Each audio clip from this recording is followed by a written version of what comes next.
크리스천 베이직에 관해서 크리스천 기본기 베이직 기본기에 관해서 여러분들과 말씀을 나누고 있는데, 오늘부터는 그리스도인의 성장에 관해서 여러분들과 말씀을 몇 주 나눕니다. 이 그리스도인의 성장에 관해서는 사실 제가 처음에 계획할 때는 교회란 주제 안에 포함시킬 계획을 가지고 있었다가 이건 좀 따로 분리해야겠다 이렇게 생각을 했었습니다. 왜냐하면 요거는 좀 교회와 좀 독립적으로 생각해야 할 필요도 있기 때문이다. 왜냐하면 스스로 좀 개인적인 어떤 애씀과 노력 그리고 또 알미 필요하기 때문이기도 했기 때문입니다. 그럼에도 불구하고 교회와 포함시키려고 했던 것은, 그럼에도 불구하고 어쩔 수 없이 우리의 영적인 성장이라는 것은 교회 안에서 성장하게 됩니다. 어쩔 수가 없어요. 어쩔 수가 없어요. 다른게 말하면은 교회를 떠나서는 영적으로 절대로 성장되어지지 않습니다. 교회에 물리적으로 소속되지 않고는 절대로 성장되어지지 않습니다. 실제로 교회를 떠나서는 전혀 성장되어지지 않습니다. 우리가 함께하는 이 관계가 쉽게 말하면 멀어지면 멀어질수록 영적으로는 성장되어지지 않습니다. 특히 기독교가 그렇습니다. 다른 종교와의 차이가 많이 나는 것 중에 하나가 기독교가 그런 것이 그렇습니다. 다른 종교는 영적으로 성장하기 위해서 대부분 산속으로 들어갑니다. 세상과 단절되어집니다. 관계를 단절시켜서 자기가 수도함으로써 자기 영적의 성장을 꾀합니다마는, 그리스도인은, 우리 기독교는 절대로 그렇게 되어지지 않습니다. 세상 속에서 시장통 영성이라고 그러죠. 관계 속에서 성장하기 때문이라는 거죠. 그래서 많은 사도들이 이 영적 성장에 대해서 이야기할 때 관계를 비유로 해갖고 영적 성장의 비유를 이야기합니다. 어떤 관계를 이야기합니까? 물론 하나님과의 관계를 가지고 이야기를 하죠. 그러나 그거하고 똑같다라는 것이 이웃과의 관계를 가지고 이야기를 하자. 그러면서 또 비유하는 것이 가정을 가지고 비유를 해요. 부모와의 자녀의 관계를 이야기하면서 사도 바울은 내가 이것은 곧 부부관계를 이야기하면서 내가 곧 교회를 가지고 이야기하는 거다 이렇게 얘기를 해요. 그리고 사회생활하면서 직장에서 주인과 종의 관계가 어떻게 해야 되는지, 그리고 시민으로서 나라에서 권위를 어떻게 인정해야 되는지, 이런 걸 가지고 영성을 비유해서 이야기하는 겁니다. 전부 관계에 관해서 이야기를 합니다. 그래서 관계를 떠나서, 그 핵심인 교회를 떠나서 우리가 성장을 이해할 수 없습니다. 그래서 교회 생활 신실하지 못하고는 영적으로 성장해 나갈 수가 없어요. 그리고 사실은 필요는 합니다만 교회를 떠나서 기도원에 자주 가거나 어떤 굉장한 어떤 부흥 집회나 이런 것들이 여러분 영적으로 성장시키는 걸 봤습니까? 자세히 보면 절대로 그렇게 안 돼요. 특별히 교회를 옮겨 다니는 사람 있죠. 옮겨 다닐 때 얼마나 많은 고민을 하는지 몰라요. 더 좋은 교회를 찾아서, 정말 자기에게 맞는 교회를 찾아서 옮겨 다니는데 십수년을 그렇게 옮겨 다니고 결과를 보고 나면은 영적으로 성장되어지지 않았어요. 여러분, 영적으로 성장한 그 목표점과 끝이 어딘지 제가 다음 주 중에 한번 설명을 하겠지만, 그 기준으로 보면은 정말로 전혀 영적으로 성장하지 않은 것을 발견되게 돼요. 그렇기 때문에 여러분 정말로 이 성장에 대해서 여러분 초점을 맞춰야 돼요. 그래서 이 주제를 내가 교회에 포함시킬까 하다가 그렇게는 안 되겠다, 좀 독립적으로 생각해야 되겠다, 혹은 교회와 연관해야겠다 이렇게 생각했던 것이었습니다. 물론 교회와 이렇게 연관해야 된다고 해갖고 여러분 목사 말 잘 들어야 된다 이런 개념은 설교를 듣다가 보면은 전혀 아니라는 것을 알 수가 있을 겁니다. 그래서 성장에 대해서 요 몇 주간 여러분들과 말씀을 전한다라는 것 기억해 주시기 바랍니다. 여러분, 생명이 있다라는 거, 우리가 교회를 이야기하면서 교회는 제가 공동체다라는 것을 이야기했죠.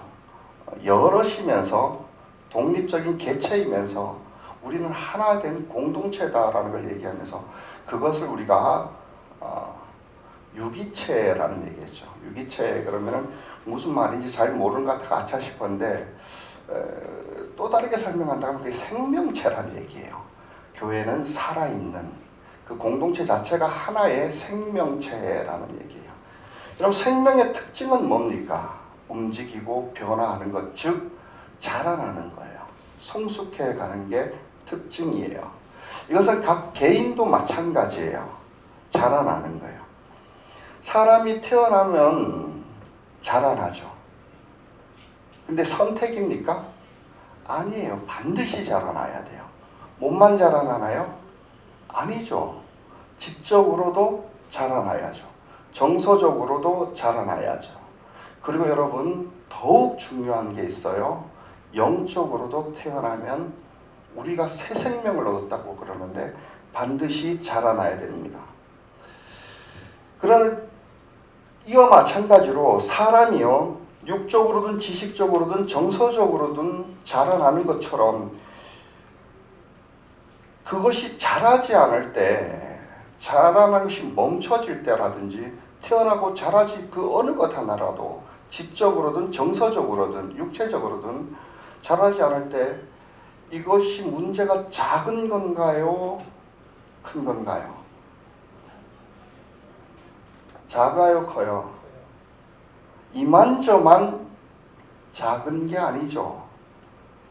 이만저만 작은 게 아니에요. 이만저만 작은 문제가 아니죠. 어마어마하게 큰 문제예요. 성장에 관해서 제가 여러분들에게 강의를 하고자 할 때 중심적으로 봤던 것이 사실은 신약 성경에 상당히 많은 부분에 여기에 초점 맞추고 있습니다만 요한 1서를 중심으로 제가 계속해서 읽고 특별히 이건 제가 쓰면서 읽었어요. 거의 한 번은 제가 필사를 했었고요. 타이핑으로. 그러면서 계속 주제를 찾고 있는데 그러면서 요한 사도에 의해서는 뭐냐면 이단에 의해서 태어나지 않았는데 착각하고 있는 경우가 있는 거예요. 그 경우를 얘기하고 있어요. 자라나지 않고 있는. 그리고 뭐 통상적으로 얘기하듯이 아주 심각하게 병들어져 있을 때, 잘못된 사상으로 심각하게 병들어져 있거나 아예 태어나지 않은 경우, 그럴 때 자라지 않는 거예요. 그 외에는 자라는 것은 굉장히 자연스러운 거예요. 하나님의 섭리예요. 생명의 원리예요. 창조의 원리예요. 지극히 정상적인 거예요. 그렇기 때문에 저는 물론 하나님만 아십니다만 우리도 잘 자라고 있을 겁니다. 우리에게 심겨진 복음이 올바르다면 우리도 잘 자라고 있을 겁니다. 왜냐하면 살아있는 모든 것이 성장하는 것이 자연스러운 것이듯 영적인 성장도 자연스러운 것이기 때문에 우리도 잘 자라고 있는 것입니다.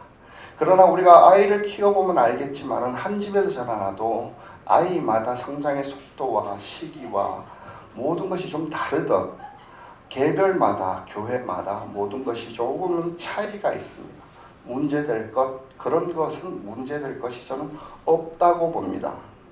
그러나 진짜 문제는 뭐냐 하면은 성장하는 과정 가운데 자라나지 않는 것은 정말 심각한 문제니까 배제두고, 그건 다음에 제가 얘기하겠습니다만은 배제두고 정말 사람들이 문제가 뭐냐 하면은 덜 자랐는데 내가 다 자랐다고 착각하는 것이 아닌가 이런 생각이에요. 아직 애인데 내가 어른이 되었다고 착각하는 거예요. 철이 안 든 거예요. 몸만 큰 거예요. 그때 사고를 가장 많이 쳐요. 사회적인 책임은 있는데 역할은 많이 주어져 있는데 철이 들지 않은 것 같아요. 거기에 합당한 지식이 모자라고 정서가 되어지지 않아요. 책임감도 없어요. 그럴 때 사고가 제일 많이 쳐요. 성경도 그걸 많이 얘기해요. 내가 어른이 되었다고 착각하는 거예요. 그렇게 되었을 때 교만하게 돼요. 큰 소리만 뻥뻥 쳐요. 그리고 남을 비판하게 돼요. 뒤돌아서면 자기가 그만한 그릇이 되지 못함에 괴로워해요. 속으로 아파해요. 자학해요. 그리고 신앙과 자기 삶의 괴리가 있다는 것을 느껴요. 어떤 때는 내가 이 정도는 돼야 되는데 주님이 도와주지 않으셨다는 거예요. 그래서 하나님께 실망했다고 그래요. 그래서 포기하기도 해요. 절망하기도 해요. 회의에 빠지기도 해요. 하나님 없다고 땡강 부리기도 해요. 그런데 가만히 보니 그것조차 아이를 키워보니까 우리 성장 과정 중에 다 있는 거더라고요. 철없는 소리죠. 괜찮다고 봐요. 그런데 그냥 두느냐 그게 아닌 것 같아요. 그러면 건전한 성장이 뭔가? 어떻게 해야 건전하게 아름답게 건강하게 잘 자라는가? 이게 중요하잖아요. 차이가 있고 굴곡이 있지만은 어떻게 하면 잘 자라는가?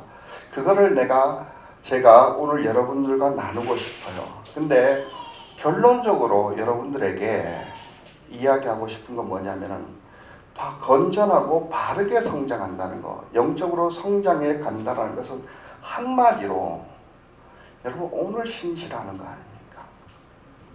여러분 많은 사람들이 아이를 키워봤고 또 어린 날을 지내봤지 않습니까? 기본에 신실하는 거 아닙니까? 그게 아이가 건강하게 자라는 것 아닙니까? 우리가 알듯이 그것이 건강하게 자라게 할 수 있는 모든 것입니다. 여러분 아까도 얘기했듯이 대단한 말씀이 아이를 건강하게 자라게 못합니다. 저희 집도 게을러서 그런지 외식을 많이 합니다. 외식을 많이 하다 보니까 위기감을 느껴요. 건강을 해쳐요. 육체가 약해져요. 그 음식에는 영양가가 훨씬 더 많을 겁니다. 좋은 음식, 몸에 좋은 음식 많이 먹지만은 오히려 평범하게 먹는 새끼 꼬박꼬박 챙겨 먹는 것보다 못해요. 여러분 이와 마찬가지로 뭔가 대단한 것을 꿈꾸고 뭔가 짜릿한 것을 꿈꾸고 40일 금식 기도든 어마어마한 화려한 예배이든 대단하게 충격적인 말씀이든 내가 몰랐던 걸 새로 알게 되든 어디 멀리 가는 성지순례이든 무슨 대단한 새로 나온 프로그램이거든 이런 것들이 필요는 하다라고 생각을 해요. 정말로 시적절할 때 필요는 하다고 생각합니다만 그것이 영적으로 성장하게 못한다는 것 알 겁니다. 그것은 제가 제일 많이 알아요. 왜냐하면 비교적 많이 접해봤기 때문이에요. 여러분 그럴 때마다 뭐냐면은 은혜 많이 받아요. 즐거워요. 기뻐요. 맛이 있어요. 뒤돌아서서 집에 오면은 허탈해요. 내 삶이 따라주지 않은 걸 느껴요. 배탈이 난 거예요. 내가 그걸 소화시킬 수 없다라는 걸 알고 자학하게 돼요. 성장에 오히려 방해가 될 때가 많아요. 그것은 보조적이어야만 돼요. 진짜 나를 성장했던 것은 오히려 짜증 부리면서 참석했던 예배들, 싫으면서도 읽었던 성경 말씀들, 억지로 했던 기도들, 위기 가운데 싫지만은 무릎을 꿇었던 하나님을 찾았던 괴로운 가운데서도 어쩔 수 없이 했던 기도회들, 이런 것들이 나를 성장시키는 것 같았어요. 그런 매일에 반복되는 하나님을 찾고 부르고 만나고 그러면서 나를 성장하는 것. 그러고 보니 성경이 그걸 이야기하는 것 같아요. 사람은 영적으로 성장할 때 좋은 것이 성장하는 게 아니에요. 화려한 것이 사람을 성장하는 것이 아니라 아픔이 영적으로 성장하게 하는 것이 분명한 것 같습니다. 이것은 우리가 아이를 키울 때, 어린아이를 키울 때 마찬가지예요. 여러분 아이들 잘 되라고, 더 훌륭한 사람이 되라고, 올바르게 하라고 제일 얘기 많이 하는 게 뭡니까? 공부하라고 그러잖아요. 근데 아이들이 제일 듣기 싫은 얘기도 공부하라는 얘기예요. 어쩔 수 없이 공부를 하는데 왜 해야 되냐고 따지는데 질질 끌려고 사는데, 근데 그거 안 하면은 인생 망가져요. 근데 마찬가지예요. 영적으로도 그런 것 같아요. 여러분, 우리가 해야 될 일이 무엇인가? 영적으로 성장해야 되는 것이 무엇인가? 그럼 대단한 일 아닙니다. 오늘 하루 하나님을 바라보고 그 안에서 신실하시기 바랍니다. 여러분들이 해야 되는 일에 조금만 더 신실하시기 바랍니다. 조금만 더 신실하시기. 거기 안에서 의미를 담아보시기 바랍니다.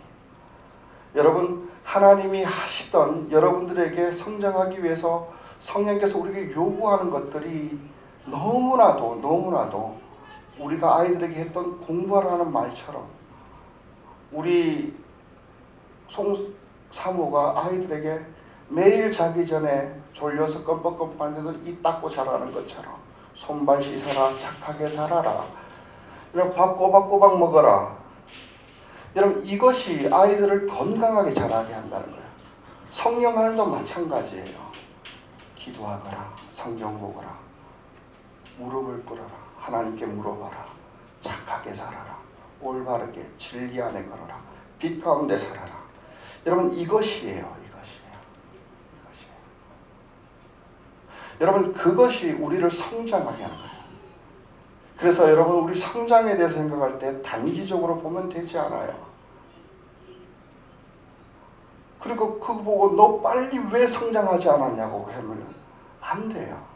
그러나 어느 시점인가 이렇게 봤을 때, 아, 저 사람이 저만큼 잘하겠구나, 예전과 달라져 있구나, 변화되어져 있구나 하면서 하나님께 영광 돌려드릴 수 있을 거예요. 여러분, 이게 성장이에요. 여러분들이 그 기쁨을 누리셨으면 좋겠어요. 그게 하나님께도 보람이 아니겠습니까? 그럼에도 불구하고 제가 오늘 이 구절을 선택했던 것은, 여러분, 어린아이에게 초점을 맞춰야 할 일이 있어요. 그죠? 청소년기가 되어졌을 때 초점을 맞춰야 될 일이 분명히 있어요. 다른 것이 중요하지 않다라는 게 아니에요. 청년이 되어졌을 때 초점을 맞춰야 될 일이 있어요. 아비가 되어졌을 때 초점 맞춰줘야 될 일이 있어요.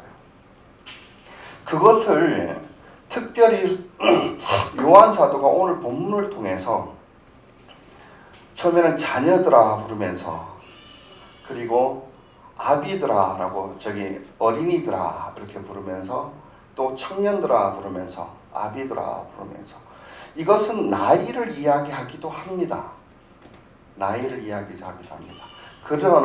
그러나 특별히 영적인 성숙도에 관해서 이야기하는 것이 더 정확합니다. 그리고 또 하나는 중요한 것이 뭐냐면, 아까도 얘기했듯이 영적인 성장이 관계이기 때문에 가정을 비유해서 이야기하는 거예요.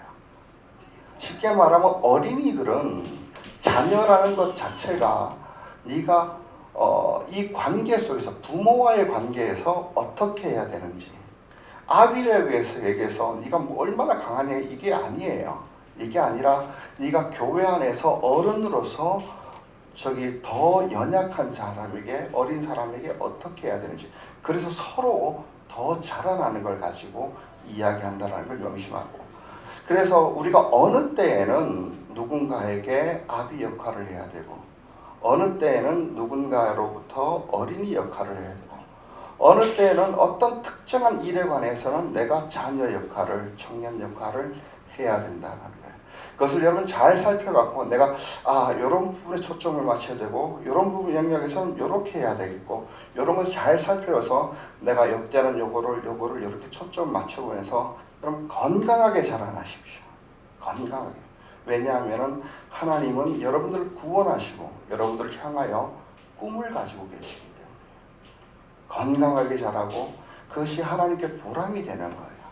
또 여러분들은 하나님을, 그 꿈에는 많은 열매들이 있기 때문이에요. 그래서 건강하게 자라나셨으면 좋겠습니다. 그래서 오늘 본문을 한번 보십시오. 첫 번째로 나오는 것이 12절에 보면은 자녀된 이 여러분 그랬는데, 여기에 보면 오늘 네 가지 부류의 시기에 따라서 나옵니다. 처음이 자녀가 나오고요. 그 다음에 14절에 보면은 어린이 나와요. 근데 이 순서가 뒤죽박죽이에요. 자녀가 나왔다가 13절에 아버지가 나왔다가, 그 다음에 젊은이가 나왔다가, 그 다음 14절에 어린이가 나왔다가, 또 아버지가 나왔다가, 또 젊은이가 나왔다가, 왔다 갔다 그러는데, 이것은 지금 우리가 읽기에는 굉장히 이상한 건데요. 이상한 건데, 헬라어 문장에서는 굉장히 익숙한 문장인데 대위법이라고 그래요. 어떤 문장의 논리적인 순서로 이렇게 쓰는 게 아니라 어떤 지금도 시라든지 노래 가사에는 많이 있어요. 어떤 특별한 숨겨져 있는 뜻을 가지고 이렇게 표현이 되어 있는 거예요. 제가 봤을 때 이것은 관계 속에서 자녀가 어떻게 해야 되는지, 그리고 아버지가 자녀와 아버지 관계 나오다가 그 다음 아버지와 또 어린이 관계가 아버지가 어린이에게 어떻게 해야 되는지, 어린이는 아버지에게 무엇을 봐야 되는지, 그리고 청년이 나와서 청년 다음에 또 아버지가 나왔다가 아버지에서 또 어린이 나왔다, 이런 건데, 이런 것은 그 문장 순서대로 외우면 안 됩니다. 특별히 여러분 신학교 때 이것은 굉장히 좀 복잡해 갖고 알 필요는 없습니다. 근데 이상하다고 생각하셔서는 안 돼요. 왜냐하면은 요한서신의 신약 성경이 대부분을 차지하는, 상당히 많은 부분을 차지하거든요. 근데 요한서신의 대부분은 대위법이 주류를 이룹니다. 거의 시적인 표현이에요. 그리고 12절부터 14절까지가 하나 들여져 있잖아요. 이 자체가 시라는 얘기예요. 시적 표현이에요. 그렇기 때문에 그렇게 말고, 그래서 내가 순서를 제 임의적으로 한번 정해봤습니다. 그래서 자녀들을 먼저 하는 게 아니라 어린이들이라고 표현했는데, 어린이 뜻에 따라서 우리 성장 과정 가운데 한번 표현해봤으면 좋겠습니다. 그래서 반드시 나이가 어린 사람 혹은 신앙의 초보 단계라고 생각할 필요는 없을 것 같습니다. 그래서 14절 상반부를 먼저 한번 설명해 보고자 합니다. 14절 상반부 한번 같이 읽어보겠습니다. 시작. 어린이 여러분, 내가 여러분에게 이 글을 쓰는 까닭은 여러분이 이미 하늘아버지를 알고 있기 때문입니다. 이것과 12절 자녀된 이 여러분 한번 구별을 어떻게 했냐면은 14절에 어린이 여러분, 그러면 여러분 좀 들어봤는지 모르겠는데 선교단체도 있어요. 파이디온 그래요. 파이디온, 헬라어에서 예드라라고 부르는 건데 7세 미만의 어린 아이다라고 하는 거예요. 7세 미만. 우리 7세 미만의 어린 아이를 지칭하는 건데 아주 갓난 아기에서부터 7세 미만 어린 아이예요. 근데 이거는 어린이를 포함을 하지만은 조금 우리가 먼저 읽었던 12절의 자녀들하고 구별해야 될 것은 뭐냐면은 좀 하나님의 자녀들로 표현하면 돼요. 우리가 성장이라는 거에 초점을 맞추고 요한 1서를 읽어보면 가장 많이 나오는 것이 자녀들이에요. 자녀들. 그것은 뭐냐면 이제 요한 사도가 이때 굉장히 나이가 많았어요. 98세인가 이렇게 돌아가셨거든요. 마지막에 돌아가시기 전이었는데 그분 보기엔 다 애들이었죠. 60살도 애들이었을 거예요. 그래서 그분의 입장에서 전부 애들 같은 건데 그냥 정말 조마조마했을 거예요. 그러니까 그분 밑으로는 정말 애들 같은 사람이었는데 특별히 어린이들 가면 신앙 초보를 중심으로 했지만 파이디오는 약간 신앙 초보의 좀 독립적인 어떤 신앙의 기초 단계에서 해야 되는 어떤 좀 포괄적인 그 무리를 얘기한다라면 자녀들은 아버지와의 관계에서예요. 아버지와의 관계에서 더 어린 사람은 어떻게 해야 되냐 이렇게 생각하면 좋을 것 같습니다.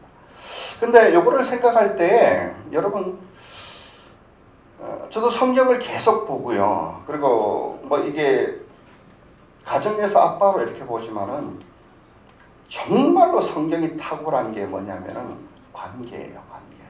인간관계의 기술들 이론적이든 실존적이든 최고예요. 특히 가정에서의 관계예요. 여러분 가정에서 애 키우는데 가정교육에 대해서 성경보다 더 탁월한 건 없는 것 같습니다. 그리고 실제로 여러분 성경을 적용하고 있는 유대인들의 가정교육의 성공은 어마어마합니다.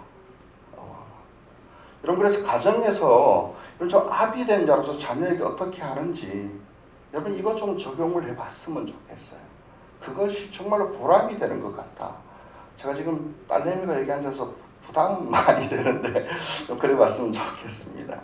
그래서 14절 생각해보면 이 어린이들 할 때 좀 독립적인 사람이라고 했죠. 신앙의 초보 단계에서 모든 것이 아니라 가장 초점을 맞춰야 한다라는 것이 사도 요한은 뭘 얘기하냐면은 내가 이 글을 쓰는 이유가 있어.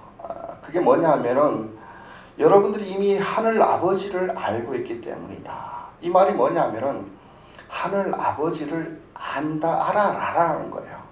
사도 바울은 이 뒤에도 계속 나오지만은 이 사실에 대해서 확신을 주고 있는 거예요.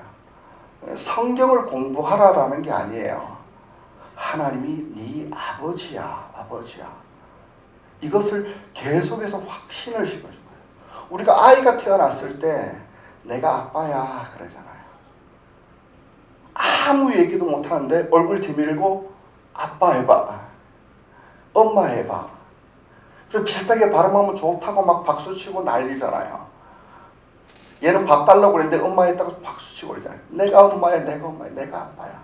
그게 기쁜 거예요. 그게 왜 기쁠까요? 왜 기쁠까요? 저는 이걸 가지고 고민을 해봤어요.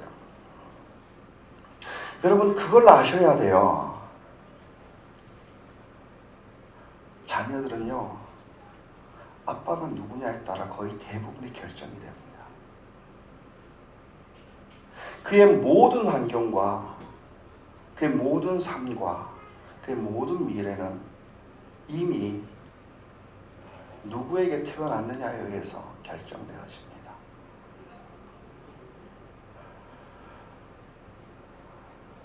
이것이 여러분 이렇게 얘기하면 딱 재산 얘기해서 그러는데 여기에서 차원은 그게 아니에요. 이전엔 누구의 자녀였습니까? 이제는 누구의 자녀였습니까? 요한에 의하면 세상의 사단의 자녀가 아니었습니까? 사단의 노예가 아니었습니까? 거기에서 하나님의 자녀가 되었다는 거예요. 그런데요, 이 사실을 분명치 않고 신앙생활이 오래되었는데도요, 하나님이 내 아버지라는 걸 모르고 사는 사람이 있어요. 이 말이 뭡니까? 하나님이 네 아버지고 너는 아버지로부터 상속받고 아버지로부터 주어진 새로운 삶이 있음에도 불구하고 여전히 예전의 삶을 추억해요. 예전의 삶이 그리운 거예요. 거기에 집착해요. 예전이 나았다라는 거예요. 구약의 이스라엘이 계속 그랬죠. 하나님이 훈련시키면 힘들다라고 아이고 애굽의 노예가 나았다라는 거예요.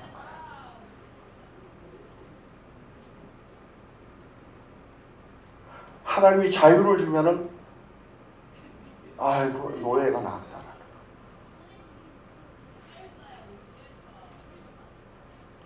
만나를 주면 고기가 먹고 싶대요. 땅을 주면 정복 전쟁은 난 하기 싫다라는 거예요. 여러분 그렇지 않습니까? 내가 예수를 믿었다라는 것은 하나님의 자녀가 되었다라는 것은 나에게 주어진 모든 삶이 다 달라지는 거예요. 그런데 많은 사람들이 예수를 믿었다는 걸 착각을 해요. 예전에 노예된 삶을 내려놔야죠. 그런데요, 하나님의 노예가 되었다라고 착각을 하고요. 예전에 누리던 수많은 즐거움과 기쁨들을, 그런 죄악들을 내가 누리지 못하는 걸 안타까워해요. 나중에 죽어서 천국 가니까 지금 그것들 모두 다 차압되겠다고 생각을 해요. 왜 그럴까요? 왜 그럴까요? 아버지를 몰라도 너무 모르는 거예요. 그런 사람들은 성경을 너무 몰라요. 성경을 단 몇 번만 읽어봐도 그런 사람은 덮어놓고 성경은 죽고 나서는 축복인데 이 땅에 사는 동안은 모두 저주덩어리예요. 그죠? 여러분 성경이 그랬습니까? 성경이 말하고 있는 이 아름다움, 이 영광, 이 즐거움과 기쁨들, 이게 진짜라고 생각을 해야죠. 단 한 발도 디딜 수가 없어요. 두려움에 머뭇머뭇거려요. 하나님이 내 아버지가 되심으로 나의 모든 세계는 이미 달라졌다. 하나님은 그것을 이야기해 주고 싶어요. 내가 너의 아버지다라. 아버지다라. 여러분들이 신앙생활 하면서 이 단계를 거치지 않기 때문에 여러분 신앙이 얼마나 힘들어지는지 아십니까? 근데 왜 힘든지 한번 생각을 해보세요. 기껏해야 과거의 집착을, 죄성을, 죄악을 내려놓지 못하기 때문이에요. 그래서 사도 요한은 이 직후에 가장 먼저 하는 얘기가 15절에 이거예요. 여러분은 세상이나 세상에 있는 것들을 사랑하지 마십시오.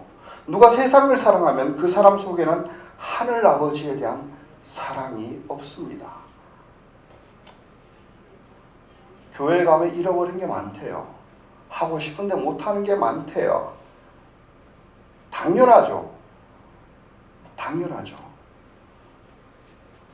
세상의 사랑은 잃어버려요. 근데 하나님 아버지의 사랑은 얻고 싶지 않은가 봐요. 왜요? 그게 뭔지를 몰라요. 단 한 번도 경험해보지 않았다. 기껏해 아직도 바라고 있는 것이 16절에 나와 있죠. 세상에 있는 모든 것, 곧 육체의 욕망, 눈의 욕망, 세상 살림에 대한 자랑. 여전히 기도 제목을 보면 여기서 못 벗어나 있어요.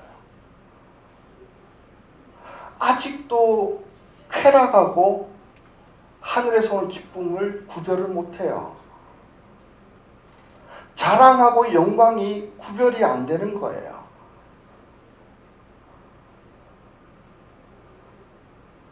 하나님으로부터 무엇을 얻을 수 있는지가 몰라요.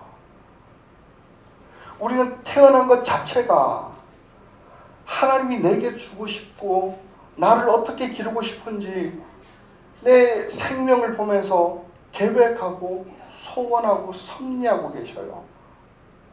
그런데 남의 아버지 보고 소망을 품고 있어요. 우리는 그것을 연구하고 있어요. 그것이 왜 내게 안 주냐고 그러고 아빠 미워 그러고 있어요. 그럴 만도 하죠. 그럴 수도 있어요. 근데 그것은 어린이들이 할 얘기죠. 옆집 아빠는 이런데. 옆집 아빠는 공부하지 마라 그러더라. 아침에도 놀고 점심에도 놀고 저녁에도 놀라 그러더라. 근데 우리 아빠는 왜 그러냐. 이런 투정하고 있는 거예요. 그래서 사도는 하나님을 알거라. 하나님을 알거라. 하나님을 알거라. 여러분 하나님을 아세요. 여러분 그래서 사도가 이야기할 때 이렇게 얘기해요. 17절에 보면은 여기에 대한 방어 같은데 이 세상도 사라지고 세상의 욕망도 사라지지만 하나님의 뜻을 행하는 사람은 영원히 남습니다. 16절에 보면 16절이었네요. 세상에 있는 모든 것, 육체의 욕망과 눈의 욕망과 세상 살림에 대한 자랑은 모두 하늘 아버지에게서 온 것이 아니라 세상에게서 온 것이기 때문입니다. 세상에서부터 왔어요. 그것은 하나님께 구하면은 안 돼요. 물론 하나님이 주셔요. 근데 그것만 바라고 하나님 그거 주시는 분이 아니에요.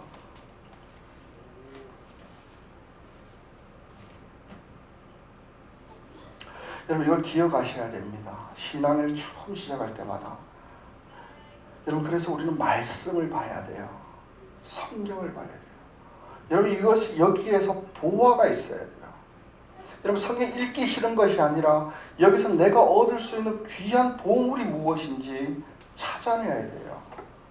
얼마나 많은 가치들인지 몰라요. 그것이 나를 얼마나 귀하게 만드는지, 얼마나 충만하게 만드는지, 얼마나 좋은 것들이 있는지 여러분 세상의 욕망 따위하고 비교될 수가 없어요. 하나님이 좋으신 분이잖아요. 하나님이 크신 분이잖아요. 하나님은 그거 주기를 원하잖아요. 그것을 달라고 해야 돼요. 그래서 하나님을 아셔야 돼요. 성경을 보려면은 좀 이렇게 보셔야 돼요. 성경을 보면 맨날 하나님 나 때리는구나. 하나님 맨날 나를 망하게 하려고 하는구나. 하나님 맨날 내가 하지 말라는 것밖에 없구나. 왜 이렇게 신앙이 힘들지? 이게 아니에요. 하나님을 몰라서 그래요. 그건 사단의 속임수예요. 사단이 그렇게 우리를 속여서 에덴을 뺏어갔어요. 그것은 성경이 아니에요. 사단의 복음이에요. 그게 이단이에요. 그런 하나님 성경이 없어요. 사도 바울이 이걸 얘기합니다. 두 번째로 자녀들이에요. 12절 한번 읽어보겠습니다. 같이 읽어보겠습니다. 자녀되니 여러분, 내가 여러분에게 이 글을 쓰는 까닭은 그의 이름으로 여러분의 죄가 용서함을 받았기 때문입니다. 용서. 자녀들은 특별히 부모와의 관계 속에서 얘기합니다. 요한이 자기보다 어리다고 자녀들 이렇게 얘기한 것 같지 않습니다. 특별히 이것을 봤을 때 아버지와의 관계에서 이야기한 것 같습니다. 그래서 죄 용서는 우리 모두에게 해당한다고 볼 수 있습니다. 근데 특별히 신앙의 연륜이 짧은 사람에게 필요한 것 같기는 합니다. 근데 용서를 왜 해주셨는지 여러분 이거 생각해 보셨습니까? 왜요? 여러분 하나님이 우리를 용서해 주신 이유는 단 하나예요. 관계 회복이에요. 자녀 삼기 위해서 용서해 주셨고요. 친밀하기 위해서 용서해 주셨고요. 가까이 있기 위해서 용서해 주신 거예요. 그런데 많은 사람들은요. 용서를 믿지 않아요. 용서해 주셨음에도 불구하고 사도 바울은 이것을 확신하라는 거예요. 용서함을 받았다는 것을 믿으라는 거예요. 여러분 이미 우리가 믿고 안 믿고를 떠나갖고 우리 한 번의 고백과 우리 한 번의 침례와 신앙생활 출발로 이미 하나님을 용서했어요. 그리스도 안에 있다는 게 그 말이에요. 그럼에도 불구하고 이것을 계속해서 우리가 고백해야 되고 인지해야 되는 이유는 뭘까요? 이것이 관계예요. 우리가 신앙생활하면서 그런 게 있지 않을까요?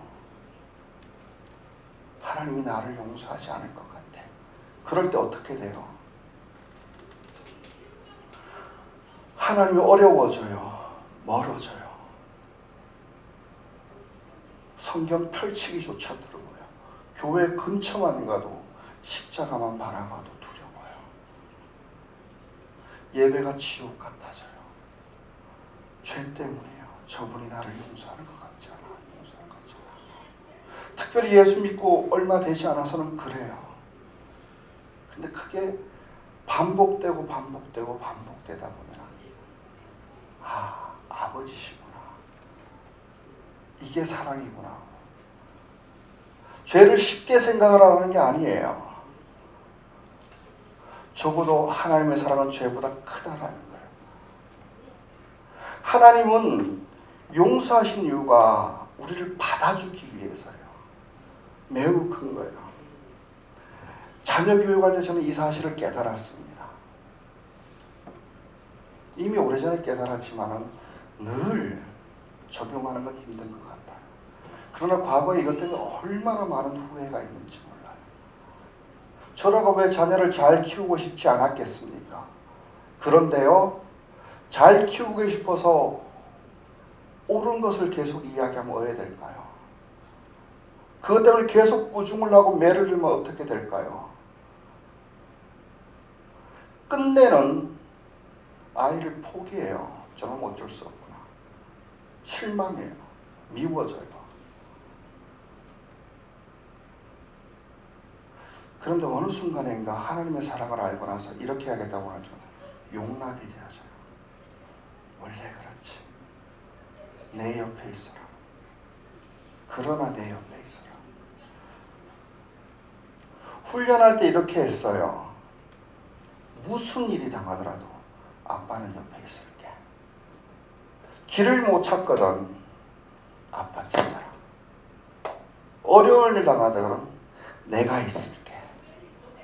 여러분, 내가 이 아이에게 용서를 베풀지 않았다면, 용서를 경험하게 않았다면, 아빠가 용서하는 분이라는 걸 몰랐다라면 길을 잃었을 때 올까요? 여러분, 드라마 보면 그런 거 많죠. 아버지의 기대치가 높아요. 아이는 아무리 노력해도 그 기대치에 다다를 수가 없어요. 아버지와 관계는 멀어져요. 경건하게 잘 사는 것 같아요. 열심히는 해요. 근데 아버지가 집에만 들어오면 숨이 턱턱 막혀요. 얼마 전에 어머니가 저희 집에 오셨어요. 제가 수술도 하고 몸이 너무 불편해가지고 도와주시고 나서 짐이 한가득 있었어요. 건이가 밥을 먹고 있었는데, 건아, 아빠가 너무 몸이 힘들어 이거 못 들겠다. 할머니도 연세가 많으신데 들 수가 없을 거야. 네가 좀 차인 데까지 좀 들어주면 안 되겠냐. 귀찮아가지고 안 돼. 할머니는 아이고 내가 들게. 그럼 뭐 바쁜 일 있는 것도 TV 보고 있어요. 그래가지고 엄하게 얘기를 했어요. 너는 나를 부끄럽게 했다. 그러고 내려갔어요. 어머니가 먼저 나가시고 나서 정말 엄하게 얘기했어요. 아빠가 무서웠을 거야. 그럼 모시다 드리고 오니까 애가 말을 그다음부터 잘 듣더라고요. 근데 관계가 멀어졌어요. 관계가 멀어졌어요. 뭐가 더 좋을까요? 그게 경건이었다면 오래 갈까요? 애가 바르게 자라날 수 있을까요? 바르게 자라날 수 있을까요? 옳은 거를 가르치지 말라라는 게 아니에요. 잘못된 걸 무시하라는 얘기가 아니에요. 당연히 가르쳐야죠. 여러분, 아버지가 용서할 수 없다라고 했을 때 우리는 아버지께 갈 수가 없어요. 여러분, 이 말이 얼마나 무서운지 아십니까? 내가 거룩하니 너희도 거룩해라. 다 외우고 있죠. 마음속에 팍팍 박히죠. 이 말 듣고 하나님을 사랑한다고 할 수 있습니까? 이 말을 듣고 여러분 예배할 수 있는 사람이 있습니까? 이 말을 듣고 기도할 수 있는 사람이 있습니까? 그런데 아니에요. 하나님이 세상을 이처럼 사랑하사 독생자를 주셨으니 이는 저를 믿는 자마다. 친히 나무에 달려 그 죄를 담당하셨으니. 이런 말 들을 때마다 아버지께 가는 거예요. 비록 내가 실패를 했더라도. 여러분, 하나님이 거룩하니 너희도 거룩하라 할 때마다 얼마나 내가 나를 채찍질하고 경건하게 노력하고 애를 쓰고 그런지 몰라요. 근데 경건에서 점점 멀어져요. 스스로 자학해요. 포기해요. 여러분, 이게 바른 신앙생활이 아니라는 거예요. 경건하게 이게 절대로 건강한 성장을 이뤄내지 못한다라는 거예요. 그런데요, 죄를 아는 그대로 한 걸음씩 가는 거예요. 그 무엇도 아닌 용서를 바라보고 한 걸음씩 가는 거예요. 여기까지도 용서하셨지. 이것도 용서해 주실 거야. 저분 아니면 내가 갈 데가 없어. 내 노력으로 안 되는구나. 이게 신앙생활의 기초인 거예요. 다른 무엇도 의지하지 마십시오. 그 어떤 것도 하나님 앞에 한 걸음씩 갈 수가 없어요. 여러분, 자식을 키울 때도 마찬가지예요. 바르게 키워야죠. 경건하게 키워야죠. 착하게 해야죠. 건강하게 자라도록 해야죠. 그러기 위해서 가장 중요한 것은 관계 아닙니까? 친밀해야죠. 그럼 저는 아이들을 잘 키울 자신은 없어요. 근데 이것까지는 해보고 싶어요. 내 인생이 잘났다는 게 아니에요. 나보다는 좋은 사람 만들어야죠. 나보다는 하나님 앞에 올바른 사람 만들어야죠. 나보다는 좀 하나님 앞에 바로 서게 해야죠. 하나님은 모든 것인데. 그러기 위해서는 친밀해야죠. 그 말씀을 이론으로 가르쳐서 안 돼요. 그거는. 적어도 용서를 가르쳐야 돼요. 지난날이 얼마나 후회가 되는지 몰라요. 제일 후회가 되는지 뭔지 아세요? 올바르다고 하면서 매를 든 거예요. 매는 당연히 들어야 돼요. 근데 내 안에 분노와 미움을 차서 심판한 거예요.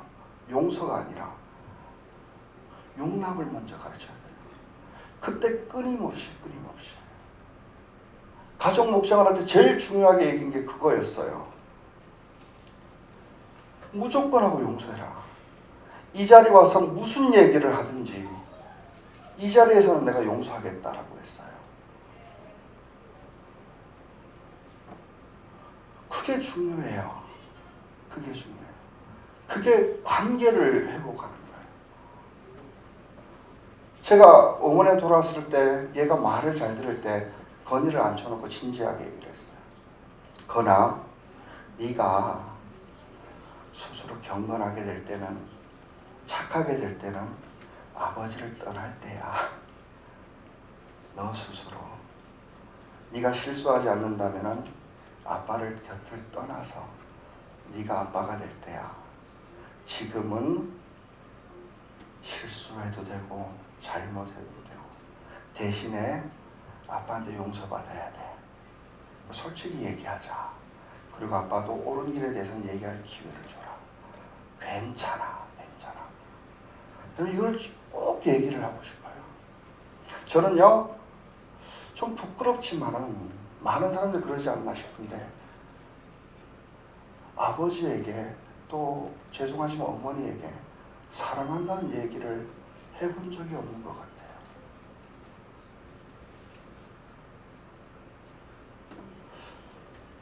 왜냐하면 부모가 나에게 너무 사랑하고 있다는 걸 알기 때문이에요. 기대하고 있다는 걸 알기 때문에. 잘하고 싶었기 때문인 것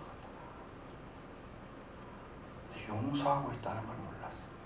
그분 앞에서 망가져도 된다는 것을 몰랐어요. 그럼에도 불구하고 받아줄 수 있다는 걸 몰랐어요. 하나님 앞에서 그래야 돼요. 그게 복음이에요.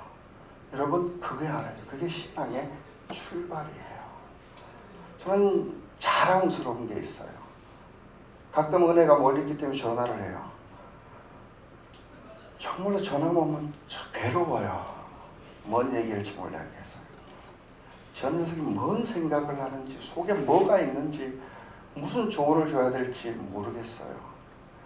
그래서 기껏 한다는 게 엄마한테 전화해라 이거예요. 정말 고마운 게 다음부터 또 하라고 얘기하는 거예요. 끊을 때는 아빠 사랑해요. 정말 고마워요. 나중에는 어색해서 하지 않겠죠. 근데 우리 집에서 이런 어색함은 없었으면 좋겠어요. 한평생이 없었으면 좋겠어요. 여러분, 이게 하나님하고 관계에서예요. 이런 어색함과 관계 단절은 죄 용서하고 관련이 있어요. 그게 없어야 됩니다. 하나님은 여러분을 용서하십니다. 이 말씀을 묵상하고 또 묵상하고 여러분 경험하기 위해서 무릎 꿇고 주님 용서해 주세요 빌어보세요. 그리고 따뜻한 사랑을 경험하기까지 감정적으로든 정서적으로든 성령의 음성을 들을 때까지 무릎을 꿇고 있어보세요. 어떤 실패를 했든지 그것이 계속 반복되어져 갈 때 아버지, 하나님이 내 아버지구나, 가까운 그 사랑을 느끼게 될 겁니다. 그러면서 여러분들은 건강하게 성장하게 될 거예요. 네, 기도하겠습니다.